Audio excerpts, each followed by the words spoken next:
Амар миндүү. Милми тунгалаг үлми бат лагшин амгалан үйлс өндрөө. Тулааны нэртэй подкаст. Күтүүл хуугийн дуудлага 2 дугаар хэсэг. Байцаагч Леграсын түүх. Баримлж залуугийн зүүд болон шавар баримлыг авга ахын минь хувьд тийм их үнцэнтэй болгосон тэрхүү өмнөх явдлууд нь түүний зузаан гар бичмэлийн 2 дугаар хагасын гол сэдэв байлаа. Профессор Энжел урд өмнө нэгэнтээ тэрхүү нэрлэж үл болон мангасын там гэлтэй дүр төрхийг харж нууцлаг иероглиф бичээсийн өмнө гайхширч гагцхүү гутуулхуу хэмээн буулгаж болохуз жихэм төрөх авайг сонсож байсан ажээ. Энэ бүхэн нь дэндүү төгшүүртэй бөгөөд аимшигтай үйл явдалтай холбогдож байсан тул тэрээр залуу Вилкоксыг асуултаар болж мэдээлэл шаардаж байсан гайхах зүйл биш байв. Энэхүү эртний явдал 17 жилийн өмнө буюу 1908 онд Америкийн археологийн нийгэмлэгийн Сент Луис хотод жил бүрийн ээлжид хурлаа хийх үеэр тохиолджээ. Профессор Энжел өөрийн нэр хүнд эрдэм мэдлэгийнхээ хувьар тус хурлын хэлэлцүүлэгт голлох үүрэгтээ оролцож байлаа.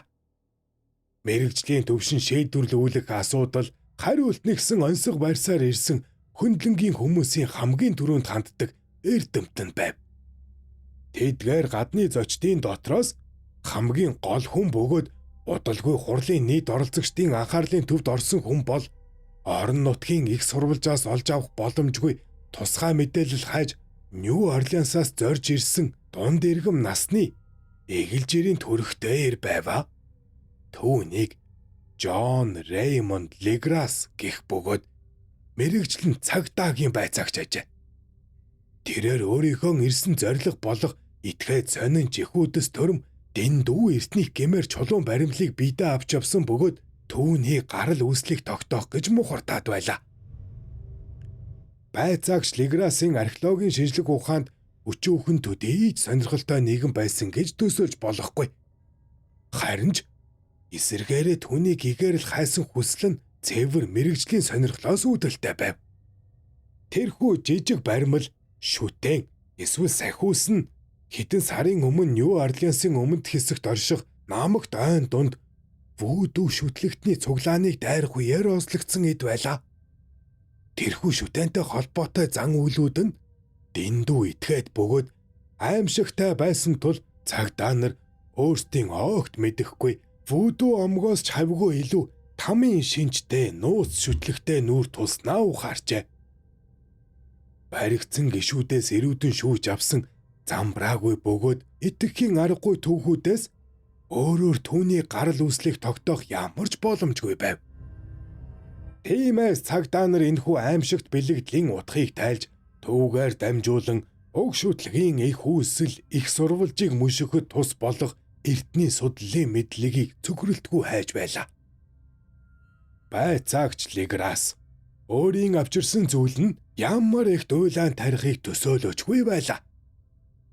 Тэрхүү зүйлийг ганц харахтал цугларсан эрдэмтдийг асар их чочролд оруулж тэд тэр даруйда байцаагчийг бүчин авч өнөөх жижигхэн дүрсийг ширтэж эхлэв. Түүний туйлын хажиргалтай төрх ёроолгүй англын мэт эртний уур амьсгал нь нээгдээгүй балар эртний ертөнцийн нууцыг хүчтэй илтгэнэ. Ямар ч танил уран баримлын дэг сургууль энэхүү аимшигт зүйлийг амьлуулаагүй мэт боловч тогтоох боломжгүй тэрхүү чулууны бүдэг ногоон гадаргуунд олон зуун магадгүй олон мянган жилийн түүх бичигдсэн мэт санагдана. Цугларсан эрдэмтэн мэргэд нэг нэгэндээ дамжуулан туйлын анхааралтай судалсан тэрхүү дүрс нь 7-8 инчийн өндөртэй уран хийцэн гайхалтай нарийн ажээ. Энэ нь ерөнхий төрхөөрөө хүн дүрстэй боловч 8 альчны толгойтой нүүр хэсэг нь тэмтрүүлийн бөөгнөрөл болсон хайрслаг бөгөөд резин шиг биетэй урд болон хойд хөлөндөө асар том хумстай нуруундаа урт нарийн далавчтай нэгэн мангасыг дүрсэлсэн байв. Энэ юр бусын хорон муу санаа нэвт шингэсэн мэд энэхүү зүйл нь нэлээ тарган нүсэр биетэй бөгөөд утх нь үл тайлагдах тэмдэгтүүдээр дүүрсэн тэгш өнцөх цөөр болон давцан дээр хорон муухайгаар явган суужээ.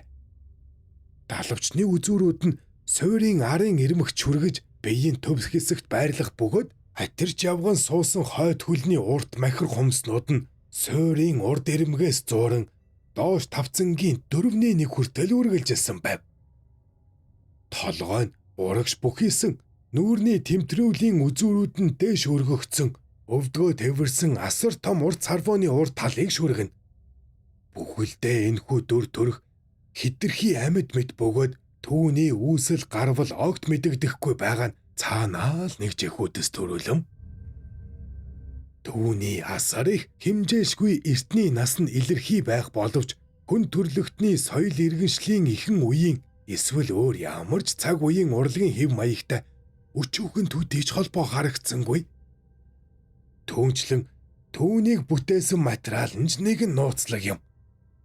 Алтлаг болон солонгорсон судал, тоолов бүхий саван шиг гөлгөр, ногоон хар өнгөтэй тэрхүү чулуу, геолог болон эрдэс судлалын шинжлэх ухаан танил болсон юу тааж төсөөлөмгүй юм. Суурийн дагуух тэмдэгтүүд нь ч мөн адил гайхшрал төрүүлнэ. Дэлхийн өнцөг булан бүрээс ирсэн энэ салбарын шилдэг эрдэмтдийн тал хувь нь тэнд цугларсан байсан чиг хэл шинжлэлийн өчүүхэн төдийч төсөөтэй талыг хинэн ч олж харсангүй. Тэрхүү тэмдэгтүүд нь дүрслэгдсэн зүйл болон материалтайгаа адил бидний мэдэх хүн төрлөختнөөс дэндүү алс хол ангид зүйлд хамаарах бөгөөд бидний ертөнц бидний төсөөлөлд өчүүхэн ч орон зай байхгүй амьдралын нүгэлтэй эртний мөчлөгийг аимшигтайгаар сануулж байлаа. Ийхүү гишүүд бүгд толгоос ихсрэн байцаагчийн тавьсан асуултын өмнө ялагдсанаа хүлээн зөвшөөрч байх зур тэрхүү цуглаанд байсан нэгэн хүн мангасын төрх борлон бичээсээс итгээд хачин танил байдлыг мэдэрч өөрийн мэдэх өчүүхэн зүйлийг баахан эргэлзэнгүйгээр хүрнэж эхлэв. Тэр хүн бол Принстны их сургуулийн гүн судлалын профессор асан нэрт аялагч Уильям Чанинг Веб байлаа. YouTube дээр Туулаа нэмэртэй подкаст. Бичлэг таалагдж байвал лайк товчоо дараарай. Профессор Веб 48 жилийн өмнө Гренланд болон Исландаар эртний рүүний бичээс хайж явахдаа Гренландын баруун эрэгт нэгэн хачирхалтай омогтой таарчээ. Тэрхүү омог нь бусад эскимосчуудын зүрхшээнд цэрвдэг хүн төрлөختний түүхээс ч өмнөх эртний галавт үүссэн гэгдэх цус тахилгатай чөтгөрлөг шүтлгийг дагдаг байв. Тэд өөрсдийн дээд шүтэн болох торнаас сүхт зориулан хүнээр тахил өргөх, этгээд зан үйлийг үлддэг байсан бөгөөд Веб тэрхүү зан үлийн үеэр уншдаг тарныг нэгэн настай бөөгөөс тэмдэглэн авчээ. Хамгийн гол нь тэдний мөсөн хавцал дунд шүтэн бүжгэлдэг байсан тэрхүү чулуун баримл нь одоо эрдэмтдийн өмнө байгаа байцаагч Лиграсын авчирсан олдвортой усны тусал мэт ижилхэн байсан нь хурлын гишүүдийг үнэхээр алмаа хариулж байлаа. Энэхүү мэдээлэл байцаагч Лиграсыг туйлын ихээр тогтлуулж тэрээр өөрийн баривчилсан шүтлэгтнүүдээс сонссон тарныг профессорын тэмдэглэлтэй тулгаж үзлээ. Хүйтэн Гренландын мөсөн дунд болон халуун Луизианагийн намгаас олдсон тэрхүү хоёр өөр ертөнцийн зан үйлд уншигддаг тарин нь гайхалтай ижил байгаад тэнд цугларсан хүмүүс гүн айдас жихүүдээс автжээ. Тэрхүү хар хилний авьяг чадах ятгаараа хили. Фөнглүү Меглунав күтүүлгүүр илээх вгах наагн фхтаагн. Лиграст профессор Вебээс илүү нэг мэдээлэл байсан түүний баривчилсан хоригдлууд уг тарны утгыг тайлбарлаж өгсөн явдал байв. Тэрхүү аимшигт өгүүлбэрийн утга нь релех дэх өргөөндөө өхмөл кутуулах уу зүүдлэн хүлээнам. Туулаа нэмэртэй. Байцаагч Лиграс цугларсан олон болон профессор Энжлийн хүсэлтээр 1907 оны 11-р сарын 1-нд тохиолдсон тэрхүү жихүүдэс төрөм үйл явдлыг нэг нэгэнгүү хүүрнэж эхлэв. Энэхүү төвөгөх нь эгэл жирийн домог зохиогч эсвэл теософчдын төсөөлснөөс ч давсан орчлон ертөнцийн гайхамшгийг өөртөө агуулж байлаа. Нью Орлеанс хотын өмнөд хэсэгт орших намаг нуурын бүс нутгийн оршин суугчид гүн айдас давтаж цагдаагийн газарт яаралтай тусламж хүссэн дуудлага ихээр ирүүлв. Тентхийн нутгийн иргэд буюу дээрэмчин Лафитийн үр хойчос болох эгэл номхон хүмүүс шүн дөлөөр ирэх үл мэдэгдэх аюулаас болж тарчилж байв. Энэ нь вүдүү шүтлэг мэт боловч тэдний урд өмнө үзэж байснаас хавьгүй илүү догшин харгас шинжтэй байлаа. Хүн хүсвч зүрх хөрөмгүй харанхуй ойд бөмбөрийн нүсэр чимээ тасралтгүй цуурайтаж эхэлснээс хойш тэдний эхнэр хүүхдүүд сураггүй алга болж шүн бүр солиотой хашгираан сүнс зайлам тарин чөтгөрлөг галдуурлзах болсон байна. Байцаагч Леграс болон түүний 19 нөхөд чичирч чирэгцэн нэгэн нутгийн иргэнийг замчаар авч битүү намгийг туулан ойн гүн рүү нэвтэрчээ. Нарны гэрэл хизээж тусдаггүй авраг кипарис моддын дундуур Испани хөвд унтсан аимшигт намаг дундуур тэд хэдэн миль явсны эцэст нутгийн ихний урт заваа хойнуудад хурж ирэв. Гэвч айдас давтсан иргэд цааш нэг ч алхам явхаас эрс татгалзсан тул цагдаа нар ямар ч замчгүйгээр гагцгүй алсаас сонсогдох бөмбөрийн дуу болон улаан туяаг чиглэн харанхуй ойр руу орлоо. Тэдний орсон энэ бүс нутг нь цагаан арьснууд хизээж хөл тавьж зүрхлээгүй эртнээс хараалтай хэмээн яригдж ирсэн газар байв. Тентхийн нууцад үл үзэгдэх нуур оршдог бөгөөд үүнд гэрэлцэн нүдтэй хэлбэр дүрсгүй авраг том цагаан полип маягийн биет амьдэрдэг гэгт омог бий. Полип өрлөг гүрвлээс ч өмнө хэдэн тэрбум жилийн өмнө сансрын огторгон гүнээс ирсэн харийн амьтад. Нутгийнхан түүнийг Дибервилээс өмнө энтгэгчүүдээс ч өмнө бүр энэ ойд жигүүртэн шувууд үүсгэхээс ч өмнө энд байсан гэж шивнэлддэг байлаа. Тэрхүү зүйл бол хар дарсан зүүдний бийжилт бөгөөд түүнийг харна гэдэг үхэлтэй нүүр тулна гэсэн үг ажээ. Дибервил Пьер Лимойн Дибервил 1699 онд Луизиана мужийг нээж колончлыг эхлүүлсэн Францын аялагч. Вүдүү шүтлэгтнүүдийн ёслол энэхүү хараалт бүсийн яг ирмэг дээр болж байсан нь оршин суугчдыг үйл явдлаас нь ч илүүтэйгээр айлгаж байсан юм. Леграсын албатууд улаан туяа болон бөмбөрийн нүргэнийг чиглэн харанхуй намаг дундуур зүтгэж явхад тэртэйгээ сонсогдох чимээ гагцгүй солиорол эсвэл яруу найрагтал дүрслэж чадах визээ. Зөвхөн хүнд байдаг хоолойн өнгө, араа тандал байдаг хоолойн өнгө гэж бий. Гэтэл хүнээс араатан амьтны авиа гарахыг сонсох шиг чихүүдээс төрөм зүйлүүгүй билээ. Адгууслаг уур хилэн замбраагүй цэнгэлдээ ташуурсан тэдний галзуу орлон, орилулдох дуун, тамийн ёроолоос үлээх гамшиг чуурга мэт тэрхүү шөнийн ойг нэвт зүсэн цуурайтна. Хаяа нэг замбраагүй хашгираанууд намтахад маш сайн сургуулалтай хоолойнууд нэгэн дугаар өнөөх жигшүүр тайрныг хэмнэлтэйгээр унших ажээ. Фенглум меглүү нав көтүүлхүүр илээх вгах нагал фөхтаагна. Модод сэрэгжих хэсэгт хүрсэн эрсийн нүдний өмнө тэрхүү үзэгдэл гэнэтхэн дэлгэрв. Тэдний дөрөв нь хөл алдан найгаж нэг нь ухаан алдан унахад хоёр нь айсандаа чангаар хашгирсан боловч ёслолын галзуун шуугаан тэрхүү дууг нь залгиж орхисон нь азуулав. Леграс ухаан алдсан эрийн нүүр рүү намгийн ус цацаж сэрэх зур бусд нь айдас хүйдэстэй бараг л ховстуулсан мэд чичирцгэн зогсоно. Намгийн дундах 1 акр орчим хэмжээтэй модгүй бөөгөө тарьцангуй хуурай өвсөрхөг арал дээр симье эсвэл ангаруулагаас өөр хинж дүрсэлж чадамгүй хүний гаж согог болсон амьтдын бүлэг өсөрч мөрөлзөж байлаа. Юу ч өмсөөгүй тэрхүү хүмүүс асар том цагираг хэлбэртэй түүдгийн эргэн тойронд амьтан шиг орилж мошгорол дон. Түүдгийн голд галын дүлний завсраар 8 фут орчим өндөртэй боржин чулуун нүсэр баг нь үзэгдэх бөгөөд Түүний орой дээр өнөөх жижигхэн хорт муухай чулуун баримл заларчээ. Галт багныг тойруулан жигд зайд босгосон 10 дүүжлүүрээс сураггүй алга болсон хөөрхийн нутгийн орсон суугчдын зэрэмдгэлсэн цогцснууд толгоогоороо уруу харан дүүжлэгдсэн байв. Энэхүү тойрог дотор шүтэн бишрэгчд архиралдан харайж цогцсон хүрээ болон дүрлзэх галын дунд зүүнээс баруун тийш төгсгөлгүй баяр цэнглийн бүжигт согтуурхан хөлхөлдөх аж. Магадгүй энэ нь зөвхөн төсөөлөл эсвэл цөөрэ байсан байж болох л доо.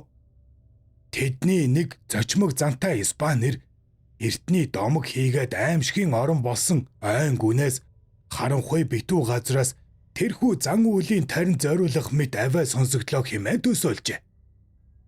Би хожим тэрхүү Жозеф Галвес гэгчтэй уулзаж асуулга тавихад тэрээр хитрхи их төсөөлтөө нэгэн болох нь бодлогдсон юм. Тэр байтугай аз холын моддын цаана асар том далавчны дэвэлт сонсогдож гэрэлтсэн нүд уулын чинээ цагаан бит харагдсан хэмээн битүүхэн сануулж байлаа. Гэвч тэрээр нутгийнхны мухар сүсгийг хитрхи их сонссон байх гэж би таамаглана. Үнэн дэ цагдаа нарын цочиртон зогссон мөч том богино хугацаанд үргэлжилжээ. Албан үүрэг юунаас ч илүү байсан тул хэдий тэнд 100 орчим шүтлэгтнүү цугларсан байсан ч хууль сахиулагчид гал зэвсэгтэй найдан тэрхүү жигшүүрт бөөгнөрлүү шийдэмгийн нэвтрэн орлоо. Дараагийн 5 минутын турш тэн дөөрөнсөн чимээ шуугаан замбраагүй байдлыг дүрслэх үг үл олдоно. Хүчтэй цохилтууд бууж буун дуу тасралтгүй цөөрайтаж зарим нь зүхтаж амжсан ч эцэстэн Леграс 47 хүнийг тоолж чадав. Тэрээр тэднийг яаравчлан хувцалж 2 игнэ цагдаагийн дунжиг саажээ. Шүтлэгтнүүдийн 5-8 өргөдөж хүнд шаргацсан 2 хүнийг бусад хүмүүсээр нь дамнуурга дээр өргүүлэн авч явав. Мэдээж хэрэг боржин баган дээрх шүтээнийг Леграс болгоомжтой салгаж аваад бидээ авчээ. Туйлын ядарч сүлдсэн аяллаа дараа төв байранд хоригдлуудаас байцаалт авахд тэд бүгд доод гаралтай эрлийз сэтгцийн хувьд гаж төрлийн хүмүүс болох нь тогтогдов. Тэдний ихэнх нь далаачид байжээ. Вест Инди эсвэл Кабо Верде арлын португалчууд хар арьснууд холилдсон энэхүү этгээд шүтлэгт вүүдүүгийн өнгө аяс нэмэж байлаа. Гэвч асуулт хариулт эхлэхээс ч өмнө энэ бүхэн хар арьснуудын мухар сүсгээс хавьгүй гүн гүнзгий бөгөөд эртний зүйл болох нь илэрхий болов. Тэр дорой буурай харанхуй бүдүүлэг байсан хэдий ч өөрсдийн жигшүүрт шүтлгийнхээ үндсэн үзэл санаан дээр гайхмаар нэгдмэл юм. Тэдний үгүйснээр тэд хүн дүрлэгтэн үүсгэс хэдэн галвын өмнө амьдарч байж залуухан дэлхий дээр тэнгэрээс бууж ирсэн агуу хууччуудыг шүтдэг ажээ. Тэрхүү хууччууд одоо үгүй болж газрын гүнд болон далайн ёроолд нуугдсан ч тэдний үхмэл биеэс анхны хүнд өөртийн нууцыг зүв дээр дамжуулан хэлж өгснөөр хизээж мөхөшгүй энэ шүтлэг үүссэн юм байна. Энэ бол тэрхүү шүтлэг бөгөөд дэлхийн өнцөг болон бүрт алс холын эзгүй цөл харанхуй газруудад нуугдан оршсоор ирсэн цаашид ч орших болно гэж хоригдлууд хэлж байв. Усан доорох хүчирхэг релег хотдох харанхуй өргөөнөөсөө агуу дээд күтүүлгүй иргэн босож дэлхийн ертөнцийг дахин өөрийн иргэшээлд оруулах тэр цаг эртэл тэд хүлээх ажээ. Од ирэхс зөв байрлалдаа орох тэр өдөр күтүүлхүүг дуудах бөгөөд нууц шүтлэгтнүүд түүнийг чөлөөлөхөр ямагт бэлэн байх юм. Үүнээс илүү хэлж болохгүй байв. Тэн дэрүүдэн шүүгээд жолж ардамгүй нэгэн нууц оршиж байлаа. Хүн төрлөختөн энэ дэлхий дээр цорын ганц ухамсарт оршихгүй биш бөгөөд харанхуйгаас тодорхой дүрсүүд гарч ирж цөөн хідэн итгэлтнүүд уулздаг гэх. Гэвч тэдгээр нь өнөөх агуу хууччууд биш байв. Хинч хууч чуулыг өөрийн нүдээр харж байгаагүй. Чулуун шүтэн бол агуу гутуулгүй мөн боловч бусд нь түүнтэй адил ижил эсхийг хинж хэлж мэдэхгүй. Эртний бичээсийг одоо хинж уншиж чадахгүй. Үйл явдлууд ам дамжин уламжлагцаар иржээ. Хэмнэлтэйгээр уншдаг тарин нь нууц биш бөгөөд жинхэнэ нууцыг хизээж чангаар хэлдэггүй. Зөвхөн шивэндэг байна. Өнөөх тарин нь юрдөл ийм утгатай ажээ. Релех дэх өргөөндөө үхмэл гутуулах уу зүүдлэн хүлээнэм. YouTube дээр туулаа нэвэртэй. Хоригдлуудаас ердөө 2 хүн нь л дүүжлэгдэх ял авахгүй зэрүү сараал ухаантай байсан бөгөөд үлдснийг нь сэтгцийн эмнэлгүүдэд хуваарлан хорив. Тэд бүгд зан үлийн үеэр үйлцэн аллагад оролцсноо үгүйсгэж тэрхүү цус тэргийг хараалт айн гүнээс ирсэн сүүдэр далавчдангууд үйлцэн хэмээн мэдүүлж байлаа. Гэвч тэдгээр нууцлаг холбоотнуудын талаар ямар ч тодорхой мэдээлэл олж чадсангүй. Цагдаа нарын олж авсан мэдээлэл нь голдуу Кастро хэмээх асар өндөр настай эрлиз хүнээс гарсан бөгөөд тэрээр харь холын бомтуудаар аялаж хятадын ууланд орших энэхүү шүтлгийн үхшгүй мөнхийн удирдагчтай ярилцаж байсан хэмээн өгүүлнэ. Хөгшин Кастро Тёсовчдын тавмаглэгч бүдгэрүүлэм аимшигтай домгуудыг санаж байгаад түүний ярианд хүн төрлөختөн болон дэлхийн ертөнцийн дүү өчүүхэн төр зуурын мэд санагдана. Бусад зүйлс дэлхийг захирж авууга том хотуудыг босгож байсан хэмжээшгүй урт 90 галвууд өнгөрчээ. Тэрхүү үхшгүй мөнхийн хятад хүмүүсийн хэлснээр байна. Тэдний үлдэгдэл одоо ч номхон далайн арлууд дээр циклоп маягийн нүсэр том чулуун байгууламжууд хэлбрээр оршдог ажээ. Тэд хүн төрлөختөн үүсгээс хэдэн галвын өмнө бүгд мөксөн боловч од ирэхс мөнхийн мөчлөгдөх байрандаан иргэн ирэх үед тэднийг амьлуулах нууц тарин байдаг гэж. Тэд үнэндээ оддоос ирсэн бөгөөд өөрсдийн шүтэн дүр сайж хамт авчирчээ. Эдгээр авууга хууччууд бүхэлдээ мах цуснаас бүтээгүй хэмээн Кастро үргэлжлүүлв. Тэд хүн дүрст битэй байсан нь одод дунд дурлсан энэхүү чулуун баримл гэрчлэн. Гэвч тэрхүү дүрс нь матер буюу эгэл бодисоос бүтэж бий болоогүй ажээ. Одод зөв байрлалд байх үед тэд тэнгэрээс дамжин ертөнцөөс ертөнц рүү шумбуж очиж чаддаг байв. Одод буруу байрлалд ороход тэд амьдарч чаддаггүй ажээ. Хэдий тэд одоо амьгүй байгаач хизээж жинхнээсээ үхэхгүй. Тэд бүгд Релех хэмээх агуу хотдоо чулуун өргөөнүүд дотроо Күтүүл хуугийн тарин шившлэгийн хүчээр хамгаалагдан одод болон дэлхийн ертөнц тэднийг дахин хүлээн авахд бэлэн болох тэрхүү өдрийг хүлээн хэвтнэм. Гэвч тэр цагт гадны ямар нэгэн хүч тэдний биеийг чөлөөлөхөд туслах ёстой. Тэднийг бүрэн бүтэн хадгалж буй тэрхүү тарин нь тэднийг өөрсдөө анхны алхмаа хийхэд саад болдог тул хэдэн сая жил урсан өнгөрч тэд гагцгүй харанхуй цэрэггээр хөвтөж тунгаан ботхоос өөр зүйл үлч чадах юм. Тэд орчлон ертөнцөд юу болж буйг бүгдийг мэддэг. Учир нь тэдний харилцаа нь бодлоо дамжуулах хэлбэрээр өрнөдөг байв. Одоо ч гэсэн тэд булшин дотроосоо хоорондоо ярилцаар буй. Тоолж баршгүй замбраагүй галвын дараа анхны хүмүүс үүсгэд агуу хууччууд тэдний дундаас мэдрэмтгий нэгнийхэн зүудийг өдөртөж өөрсдийнхөө хилийг сүүн тижээлтний махан оюунд хүргэсэн ажээ. Тэгээ тэрхүү анхны хүмүүс авууга хууччуудын зүүдэнд нь харуулсан харанхуй оддоос авчирсан жижиг шүтээнүүдийг тойрон нууц шүтлгийг үүсгэсэн хэмээн Кастро шивнэв. Од ирэхс зөв байрлалдаа иргэн ирж агуу Күтүүлхүүг булснаас нь гарган түүний харьяатуудыг амьлуулж дэлхийн засаглаа дахин тогтоох хүртэл энэ шүтлэг хизээч мөхөхгүй. Тэр цаг эрхийг мэдхэд тун хэлбэр байх болно. Учир нь тэр үед хүн төрлөختөн өөрсдөө агуу хууччууд шиг болсон байна.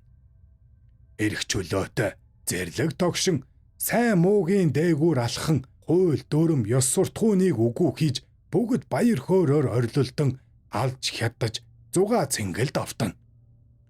Тэгээ чөлөөлөгдсөн хууччууд тэдэнд хэрхэн илүү хүчтэй орилох, аллах цэнгэлдэх шин аргыг зааж өгч бүх дэлхийн ертөнц эрх чөлөө жаргал цэнгэлийн их гал дүрлзэн шатах болно.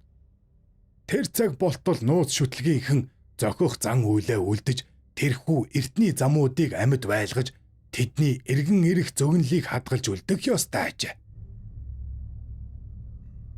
Эрт урдын цагт сонгогдсон хүмүүс булшлагдсан хууччуултай зүүдэндээ харилцаж болдог байсан ч нэгэн зүйл тохиолджээ. Нүсэр чулуун байгууламж булш бунхан бүхий агуу Релех хот далайн давлгаан доор живж Бодлын долгион чүүл нэвтрэх гүн ус тэрхүү хий үзэгдэл мэт харилцааг таслан зогсоосон байна. Гэвч дурсамж хизээч мөхөхгүй бөгөөд од эрхэс зөв байрлалдаа орох цагт хот дахин мондох болно хэмээн дээд лам нар өгүүлдэг аж. Дараа нь газрын гүнээс хөгцөрсөн үнэртэй сүүдэр мэт харанхуй сүнснүүд далайн мартагдсан ёроол доор хагуунуудаас гарч ирэх юм. Гэвч хөгшин Кастро тэдний тухай ихийг ярихаас зүрхшээж байлаа. Тэрээр яриагаа яаран тасалсан бөгөөд ямар ч ятгалах арга зайл хэрэглээд энэ талаар нэмэлт мэдээлэл авч чадсангүй. Хууччуудын сүр хэмжээний тухай тэрээр хачиргалтай нь дурсгаас татгалзав. Харин энэхүү нууц шүтлэгийн төв нь Арабын зах хязгааргүй цөл дунд багамт хот Ирамд зүүдлэн нойрсож буй тэрхүү онгож мартагдсан газар оршдог хэмээн тэр үзэж байлаа.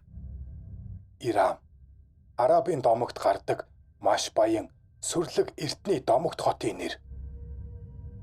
Энэ нь Европын шулмын шүтлэгтэй ямар ч холбоогүй бөгөөд гишүүдээсээ бусад хүмүүст огт мэдэгдээгүй аж. Ямар ч ном судартын тухай цугуулгаж байсангүй. Үхшгүй хятад хүмүүсийн хэлснээр галзуу Араб Абдул Алхарезийн бичсэн Некрономикон сударт зөвхөн сонгогдсон хүмүүс л тайлж уншиж чадах 70 утга нуугддаг бөгөөд ялангуяа олонтой яригддаг дараа 2 мөрөө үнийг гэрчлэн. Мөнхөд нойрсох тэр зүйл өгсөн хэрэг биш. Мянган галвын дараа өгөлж бас мөхөж болно гэжээ. Байцаагч Леграс ихэд цочирдож гайхширсан ч энэхүү шүтлэгийн түүхэн холбоо хамаарлыг дэмээл хайж байлаа. Кастро энэ бүхнийг бүрэн нууцлагдсан зүйл гэж хэлэхдээ үннийг үгүйсэн тодорхой болов. Тюлени их сургуулийн эрдэмтэд энэхүү шүтлэг болон баримлын талаар ямар ч гэрэл гээгээ тусгаж чадаагүй бөгөөд энэхүү мөрдөгч улс орныхоо хамгийн дээд түвшний мэрэгжилтнүүдэд хандсан ч профессор Вебийн Гренландын түүхээс өөр зүйлтэй нүүр тулсангүй. Леграсын хүүрэнсэн түүх болон түүнийг баталсан өнөөх жижиг баримл тухайн хурал цуглагсдын дунд асар их сонирхол төрүүлсэн ч тэдний хожимын харилцан загтлуудад тусгалаа олсон ч байдаг. Нийгэмлэгийн албан ёсны хэвлэлүүдэд энэ тухай тун баг дурджээ. Гурамч мэх зал аргатай байнга нүүр тулдаг хүмүүсийн хувьд болгоомжлол нэн тэргүүний дүрэм юм. Леграс баримлыг хэсэх хугацаанд профессор Вебд судалж үзүүлэхээр өгсөн боловч эрдэмтэн таалал төгсгöd эргүүлэн авчээ.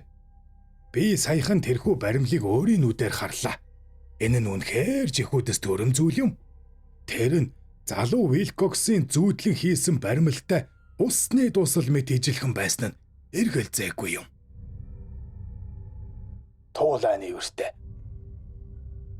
Миний ааваг ах баримлч залуугийн түүхийг сонсоод яагаа тийм их тогтосныг би гайхахгүй байна.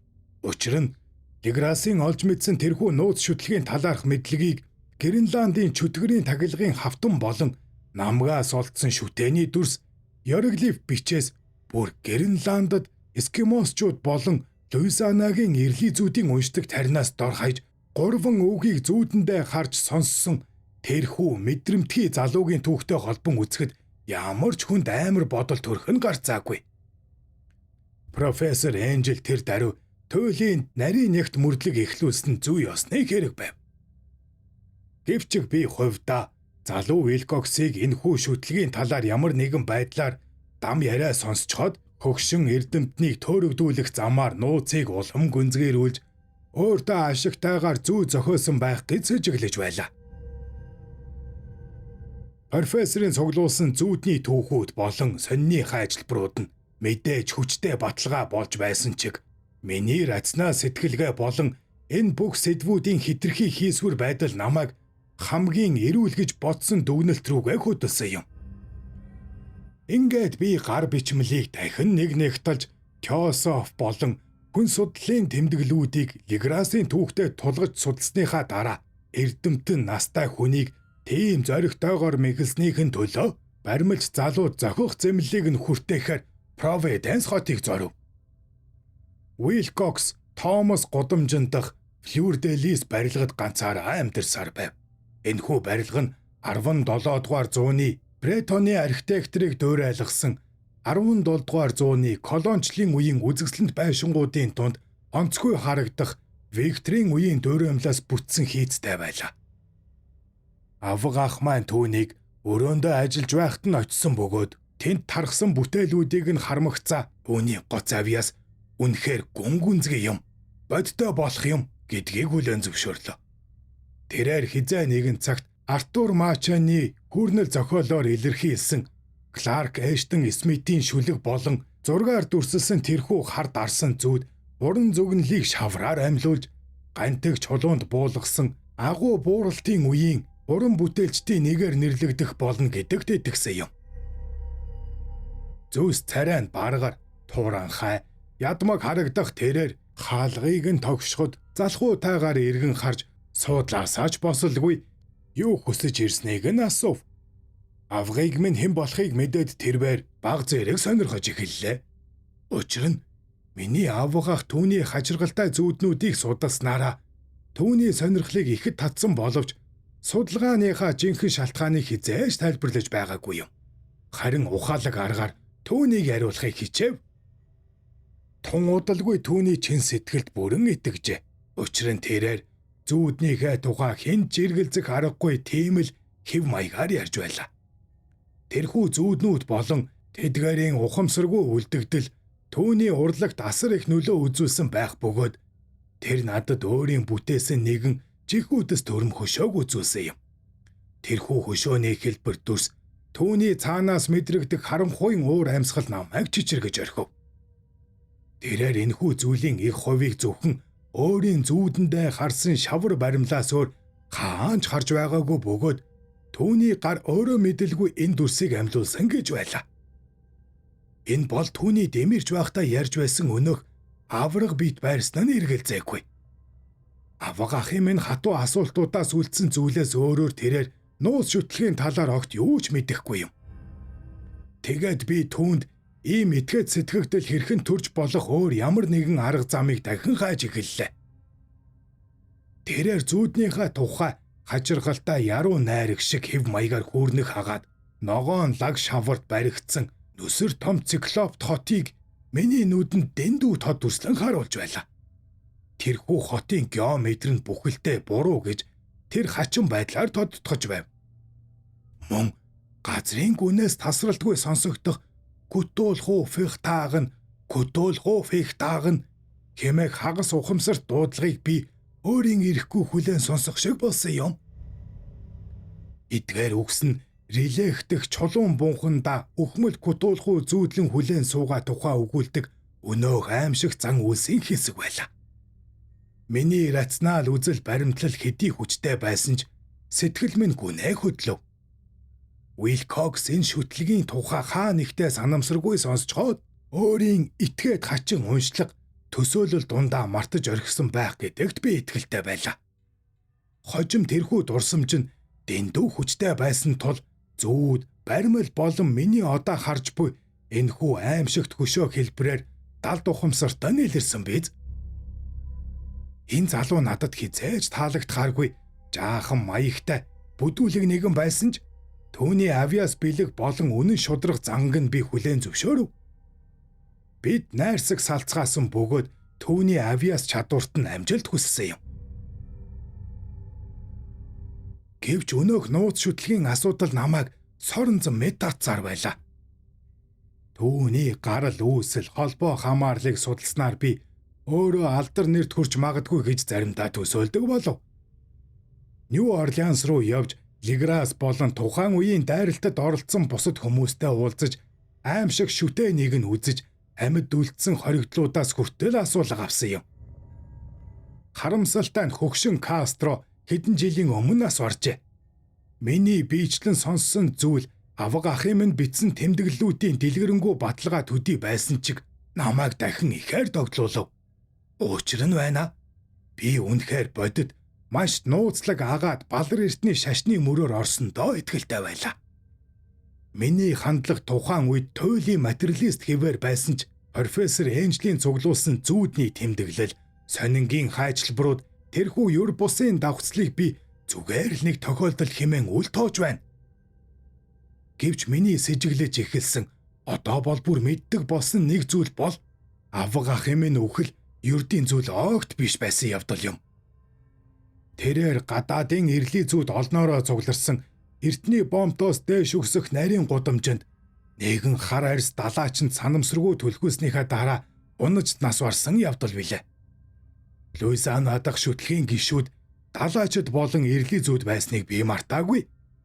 Тэрхүү нууц зан үйл итгэл үнэмшил шигэ харгас хэрцгий эртний арга болох нууц хорт зүүний тухай мэдвэл би огт хонж гайхахгүй. Лиграс болон түүний хүмүүсийг орхисон нь үнэн боловч Норвегид зарим нэг зүйлсийг харсан далайчин эрс нас барсан байжээ. Авга ах минь баримлж залуугийн мэдээлэлтэй таарч илүү гүнзгийрүүлэн судалж эхэлсэн нь ямар нэгэн хорон муу санаатнуудын сонорт хүрсэн юм биш байгаа. Миний бодлоор профессор Энжел хитрхи ихийг мэддэг байсан. Эсвэл хитрхи ихийг олж мэдэх магадлалтай байсан учраас л амиа алдсан. Би түүний адил замаар орох хэсгээ одоохондоо мэдэхгүй байна. Учир нь би одоо дэндүү ихийг мэдэж авчээ. 2 дугаар хэсэг төгсөв. Та YouTube дээр Туулаа нэвртэй подкастыг үзэж бас сонслоо. Зохиол таалагдсан бол сэтгэлдээ үлдээгээд лайк товчоо дараарай. Ингэснээр та Туулаа нэвртэйгээ дэмжиж буй юм. Танд таны гэр бүлд эрүүлийн хаз жаргал хамгийн сайн сайхан бүхнийг хүсье.